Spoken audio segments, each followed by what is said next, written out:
Happiness is a broad topic, isn't it? But it's fun to talk about. It's also highly subjective. For example, I know someone who loves and finds a lot of happiness in collecting rubber ducks. I won't name names, but her initials are Ellen Fannin.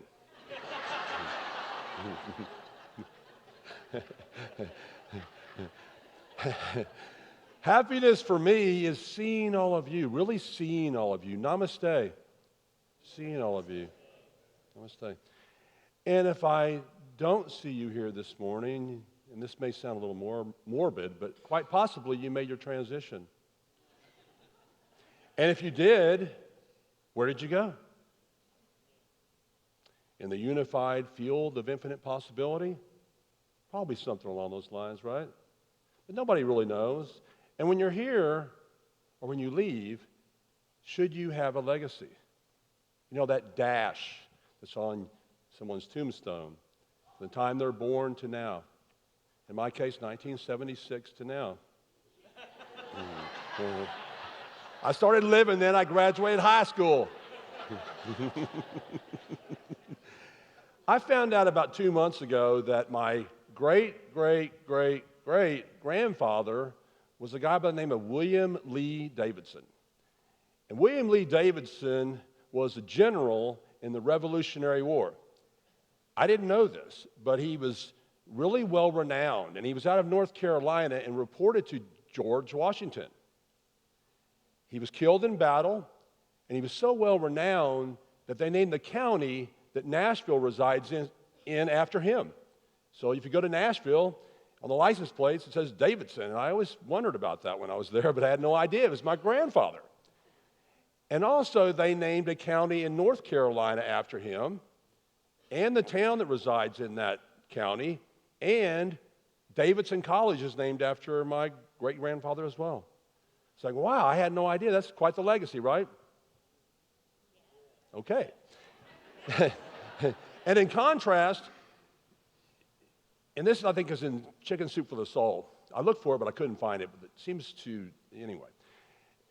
Another type of legacy was this guy went to a funeral, and he shows up, and it's for the richest man in town. And he's like, okay, this guy had everything, but he shows up, and there's only a handful of people there. But over here at the same time, there's this huge funeral with this long procession, and he's really intrigued by that, so he goes over to that funeral, and he says, what's going on here? Who transcended? And they all kept saying, the woman, it's the woman. It was the woman who was the crossing guard person at the elementary school for decades. It touched the lives of all those children, and she did, and they did. It was, bidirectional. And she loved them. They loved her. And there were probably many a general that was escorted across the street safely by this woman. So should we leave a legacy? Ernest Holmes, in The Science of Mind, says, man does not exist to leave a lasting impression upon his environment. Not at all. It's not necessary that we leave any impression. No legacy. He didn't say that. I added that. It is necessary it is not necessary if we should pass on tonight that anyone should remember that we have ever lived. All that means anything is that while we live, we live. And wherever we go from here, we should keep on living.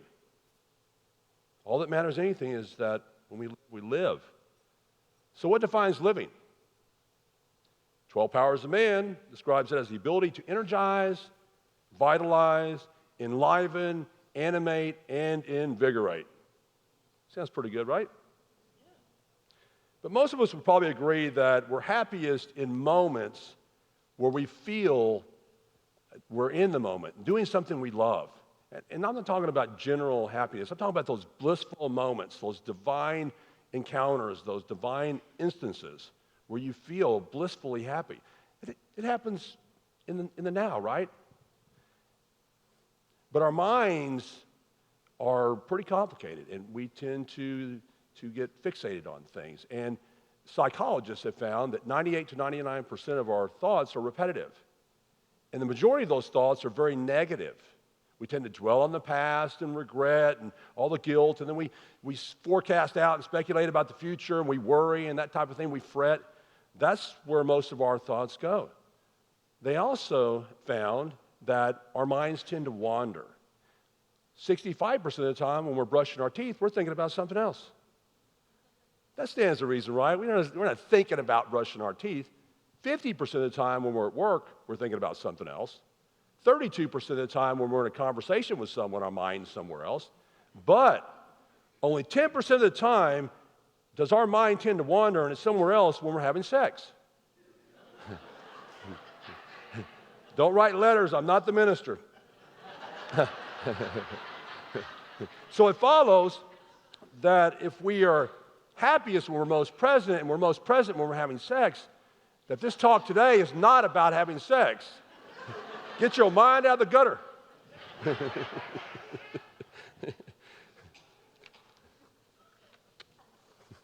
The power of our minds is incredible, right? Incredible is the most incredibly overused word in the English language. Have you noticed that lately? Everything is incredible. Just turn on CNN. Every other word is incredible. The Science of Mind again. Anybody ever read that book, Science of Mind? Wow, you get about halfway through it and you're like, oh, I hadn't thought about all this.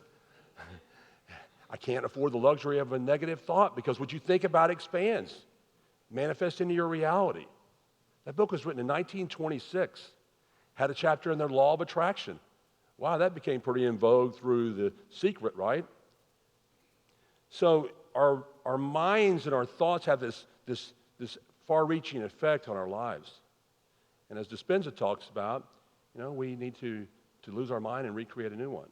So if our minds tend to be on this repetitive negative thinking that's more external, the goal would be, I would think, to focus more on the internal and have a repetitive positive experience in your thinking. Beyond the chatter and the mind wandering and the repetitive negative thinking, what else disconnects us from really living now? Our families, our friends, our work, our health, our finances, pretty much everything, right? It all affects our ability to stay in the now because we're thinking about all this stuff. What about our devices? What about our cell phones? What about texting in particular? Have you known, does that help us feel better? Does that enrich our lives? Are we more connected? Are we more present when we're texting? I'll take a stab at answering that. No, we're not. Have you noticed how when you drive up to a stoplight and there's all these cars there and you're waiting because someone is texting? I tend to honk my horn more than I ever have now. I feel like I'm in New York City. Honking my horn. It says honk if you love Jesus and text while driving if you want to meet him.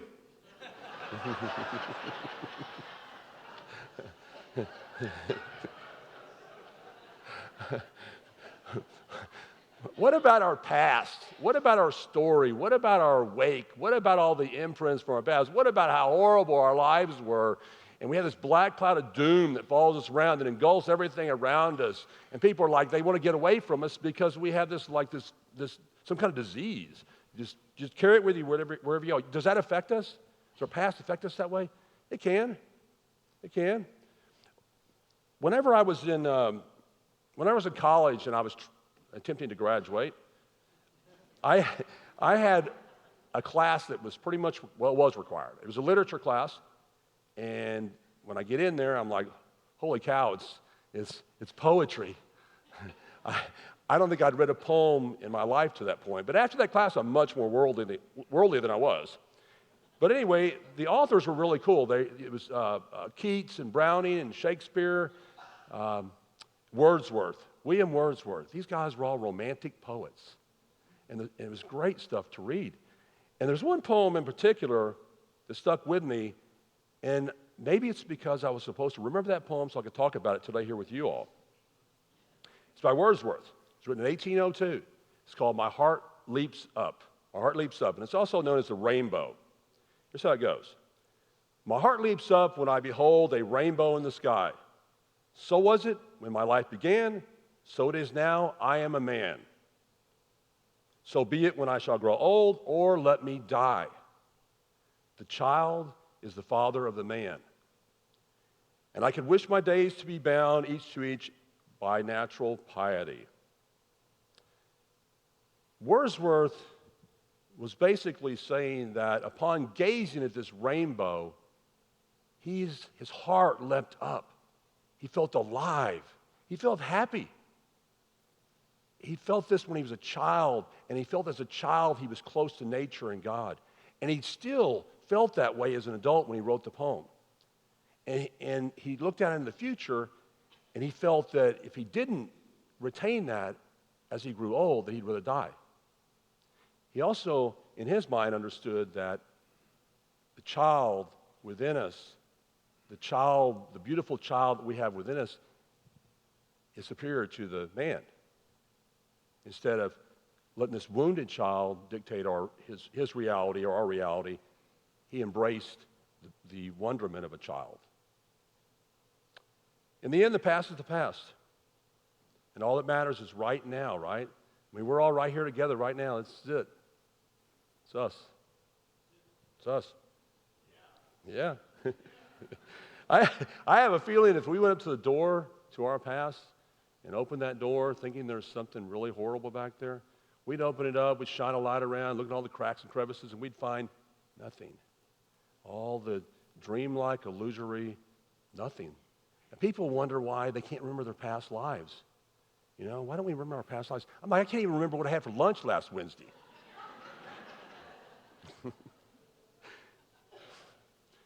Here's something the Course in Miracles says about letting go. Forgiveness is a great release from time. It is the key to learning the past is over. Forgiveness is the key to letting the past go. What about beautiful moments of the past? What about what once was? What about the melancholy we have around, man, if I was just, what happened to that relationship? Or what happened to the lake? For almost 4 years, there was no water in front of my lake house. That's it. I would go down, and I thought back in those times that we used to have there, these big get-togethers, and I was like, wow, this is horrible. I should have been more present. I thought it would come back eventually. And so I would carry that around, that kind of that guilt or that regret and whatever else for not being there, being as present as I should be. But I don't do that anymore. I don't do guilt. I don't do regret. I don't do shame. Any of those lower calibrating energies that Hawkins talks about. I also gave up on obligation. That's another one I don't like doing anymore. I won't do anymore. And I don't want anybody feeling obligated to me. It's a choice. It's all a choice. Actually, I went on a vacation this year during Easter, and it had quite the obligatory feel to it. And so we named it an obligation.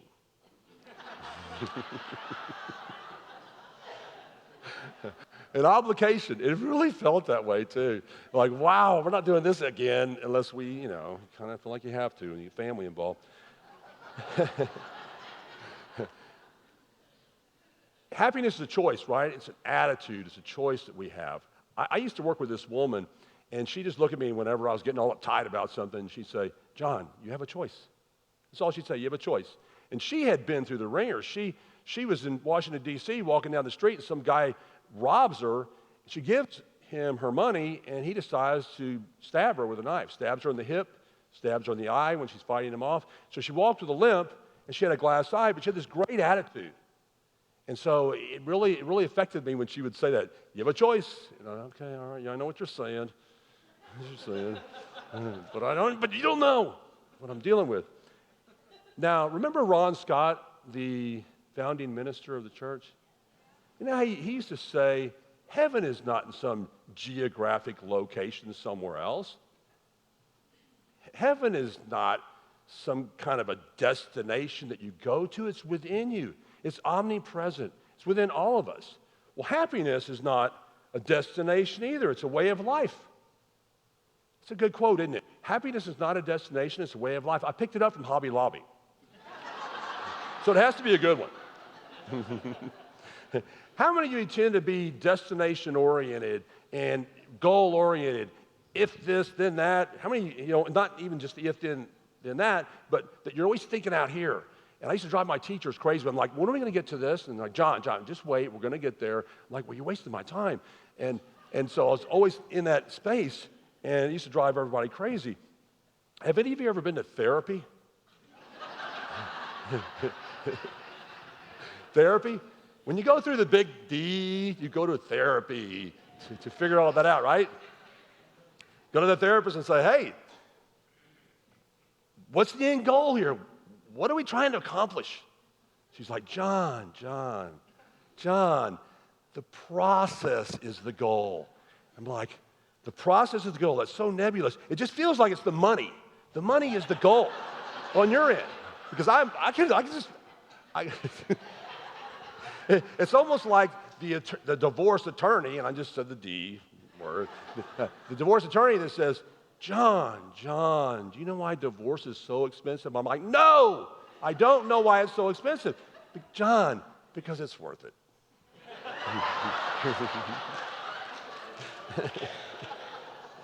I had this epiphany / defining moment at my younger son's wedding. For some reason, and I'm going to go ahead and blame Susan again, she encouraged me to sing, and I love doing that, but for whatever reason, I decided I was going to sing a song at my son's wedding. It's a couple of years back, and I enlisted Roderick to help me because I wanted to sound good. And it was a song that I think only the artist, it was Snow Patrol. It's the one, Chasing Cars. And it was their song, and I wanted to learn it for them, and it was a lot of work because it was really an odd song in the way that it timed out. So I worked really hard on learning that song, and on the way down to the wedding, I just started crying. I was like, wow.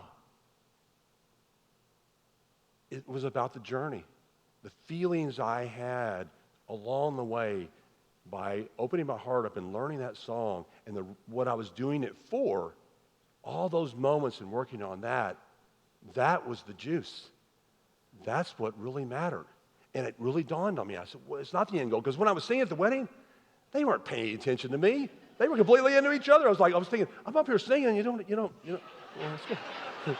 What about me? You're just getting married.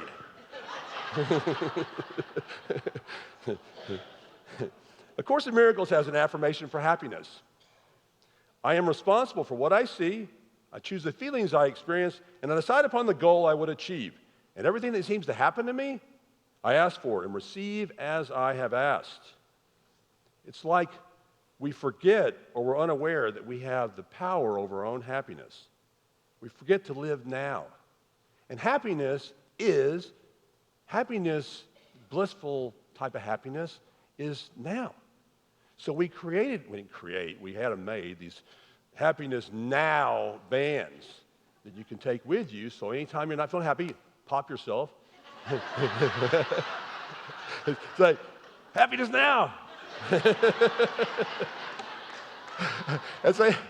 They're red because red in the 12 powers of man represents life. So we had a reason for that. Also, the Course in Miracles talks about the fact that the majority of our pain and suffering comes from the fact that we think we're separate from one another and God. And we learn here that's not true, that we're all one, and that we're not separate from one another. And that by hurting you, I'm hurting me. By loving you, I'm loving me. By forgiving you, I'm forgiving me. Life's a mirror, right? Remember the movie Avatar? Those big blue people, the Na'vi tribe? Remember that movie? Everybody seen it? Yeah, okay. See the 3D version? Well, remember when they came up to one another, or the daughter especially, when she came up to her father or her mother, and she'd say, Father, I see you.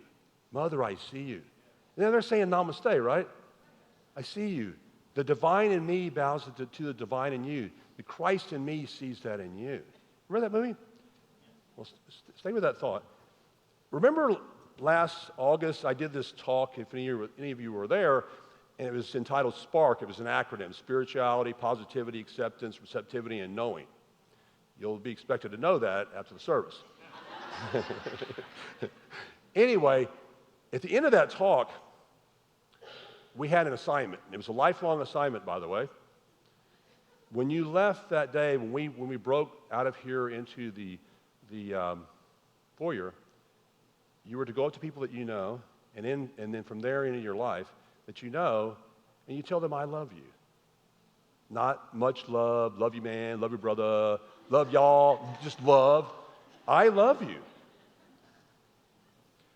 So, since this place is so loving, and we can kind of use it as a lab, we can go out there and we can come up to one another, and we can use, it's so loving, it's like a Labrador, right? Dog, retriever. So if you go out, so when we go out of here, here's what I'm proposing. That we go up to one another and we think and we feel, I see you. I really see you. Not moving through your mind.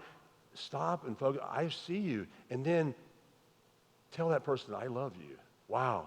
That would add a lot of color to it, wouldn't it? Be like going from black and white to color. So, put down your devices. Put on your bands. Forget about the past. Forgive the past. Don't worry about the future.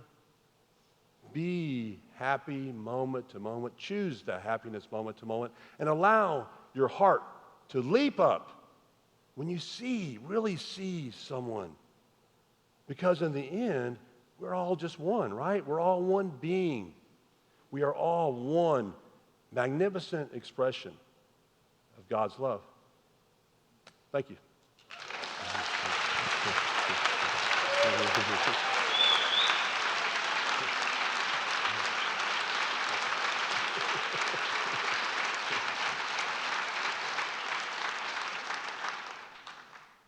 Thank you, John. We see you.